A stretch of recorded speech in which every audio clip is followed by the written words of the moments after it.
एक बार Steve job जो Apple company के मालिक है, उन्होंने मार्क जुकरबर्ग से कहा था, जो फेसबुक के मालिक है, अगर जिंदगी में तुम्हें बुरी तरह से हताश निराश हो जाओ तो तुम भारत में जाना।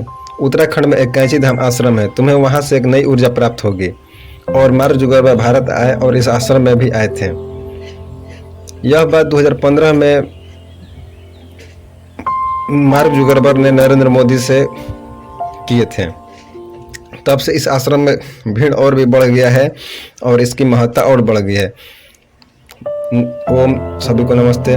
Narendra Modi, Virat Kohli, Anushka Sharma, Steve job, mark Zuckerberg, Julia Robert, अनेकों महान हस्तियां इस आश्रम में आते रहते हैं।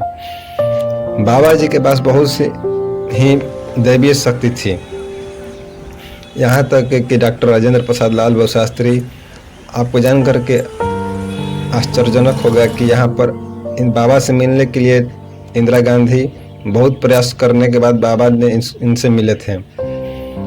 और हम कितने लोगों का नाम गिनवाएं, ये तो कुछ लोगों का हम नाम बताएं। हालांकि बाबा जी को शरीर छोड़े 50 साल आज हो गए, लेकिन बाबा जी का शरीर छोड़ा है, लेकिन यहाँ पर आज भी प्रत्यक्ष अप्रत्यक्ष रूप में यही बाबा जी हैं। आज ही भक्तों को दर्शन देते रहते हैं और सभी को मन्नतें पूरी करते रहते हैं। अगर जिंदगी में आपको कोई भी समस्या चल रहा है, उस समस्या को नाम लेकर के, नीम करोली बाबा के नाम लेकर के कमेंट में केवल जय श्री राम लिख दीजिए और अब देखिए बाबा जी का चमत्कार।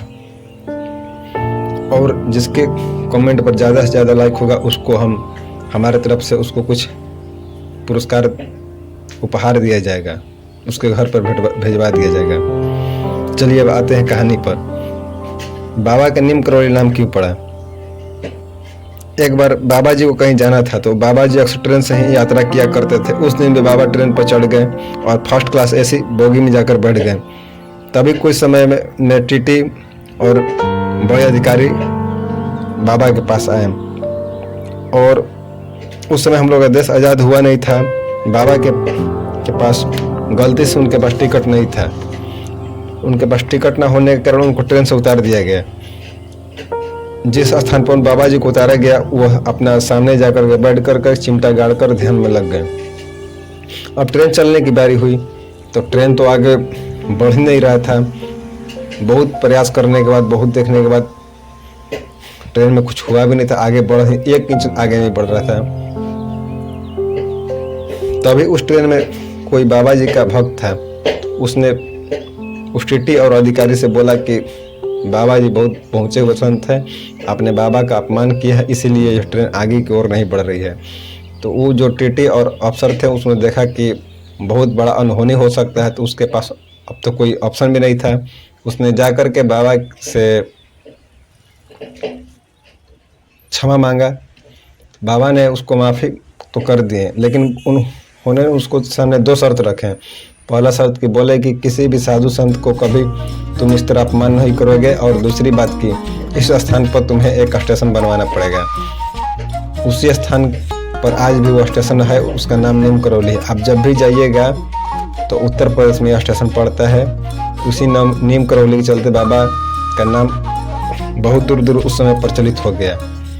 20वीं सदी के महान संतों में से एक महान संत थे बाबा नीम करोली। हालांकि बाबा शरीर से तो नहीं है, लेकिन आज भी अप्रत्यक्ष रूप से कहीं न कहीं अनेकों भक्तों का कहीं न कहीं दर्शन देते रहते। पर बाबा जी का बहुत बड़ा भक्त बन गया और बाबा के शरण पहले होगा। उसके बाद एक मंदिर उस आश्रम में है, और सिद्धि माँ जो बाबा जी के बड़ी भक्त थी, उनका भी उस मंदिर में उनका मंदिर बना हुआ। यहाँ पर